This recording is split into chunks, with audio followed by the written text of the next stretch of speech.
ఎవరు గొప్ప?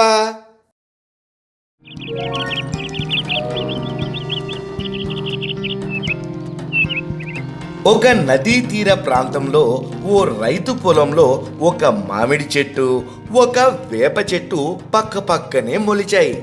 వాటిని గమనించిన రైతు మామిడి చెట్టుకు చక్కగా పాదు చేసి మంచి ఎరువు వేసి రోజు నీళ్లు పెట్టేవాడు. వేప చెట్టు గురించి పట్టించుకునేవాడే కాదు.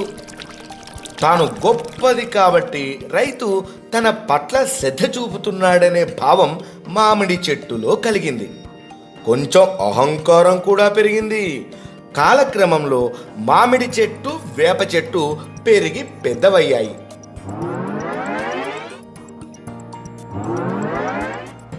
ఎంచక్కా పూలు పూచి కాయలు కాసాయి. అయితే మామిడి పండ్లు మధురంగా ఉండగా వేప పండ్లు చేదుగా ఉన్నాయి. ప్రతి ఒక్కరూ తన మధుర ఫలాలని ఇష్టపడి తింటూ ఉండటంతో మామిడికి మరింత గర్వం పెరిగి వేపతో మాట్లాడడమే మానేసింది.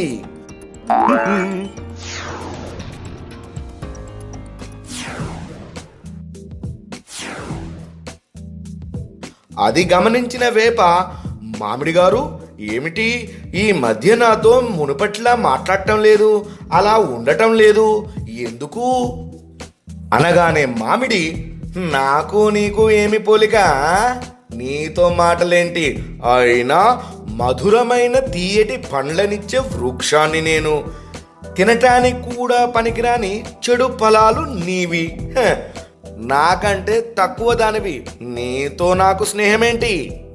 మామిడి మాటలు విన్న వేప, నీవి మధుర ఫలాలైనంత మాత్రాన గొప్పదానివని మురిసిపోకు, నా విత్తనాలకు మంచి గిరాకీ ఉంది తెలుసా, అయినా అహంకారితో స్నేహం నాకు కూడా అవసరం లేదులే. అలా మామిడి వేప రోజు వాదులాడుకోవడం వాటి పక్కన నిలువెత్తుగా పెరిగి ఉన్న కొబ్బరి చెట్టు వింది. రెండిటి మధ్య మాటలు దానికి చిర్రెత్తిపోయి ఆ కొబ్బరి చెట్టు ఇలా అంది, అబ్బా ఆపండి మీ వాదులాట, వినలేకపోతున్నాను. వెంటనే మామిడి, అదేంటి కొబ్బరి గారు అలా విసుక్కుంటారు, మా ఇద్దరిలో ఉత్తమ చెట్టు ఏదో తేల్చుకోలేకపోతుంటే అంది మామిడి. అది విని వేప, పోనీ మీరైనా చెప్పండి, మా ఇద్దరిలో ఎవరు గొప్పో, దాంతో ఈ గొడవ తీరిపోతుంది, ఎవరి మానాన వాళ్ళం బతుకుతాం.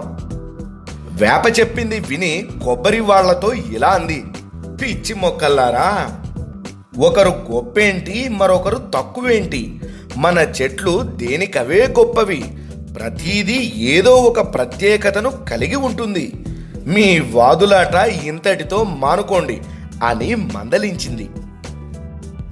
కానీ తమలో ఉత్తమ చెట్టు ఏదో తేల్చి చెప్పమని నిలదీసింది మామిడి.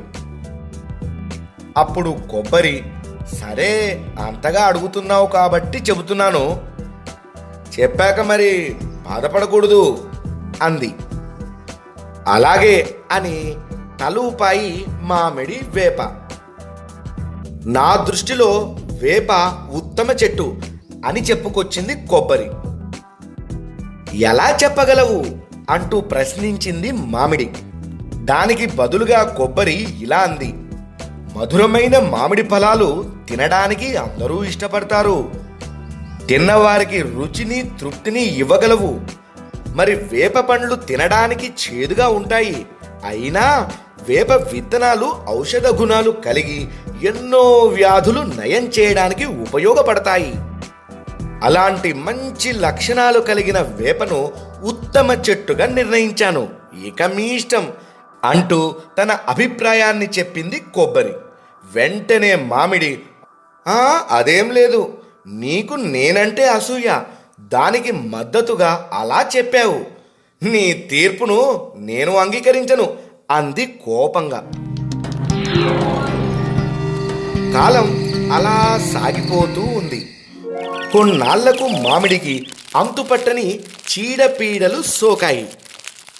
మామిడికి పట్టిన తెగులు రైతు గమనించాడు.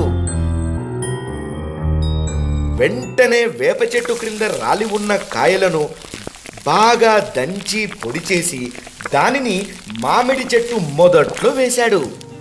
దానితో మామిడి వేరుకు పట్టిన పురుగు నశించి తిరిగి మామిడి ఆరోగ్యంగా తయారైంది. అప్పుడు మామిడికి కనువిప్పు కలిగింది. కొబ్బరి చెట్టు చెప్పినట్లు తీపిని ఇవ్వడం గొప్ప కాదు, ఆరోగ్యాన్ని ఇవ్వడం గొప్ప అన్న విషయాన్ని తెలుసుకుంది.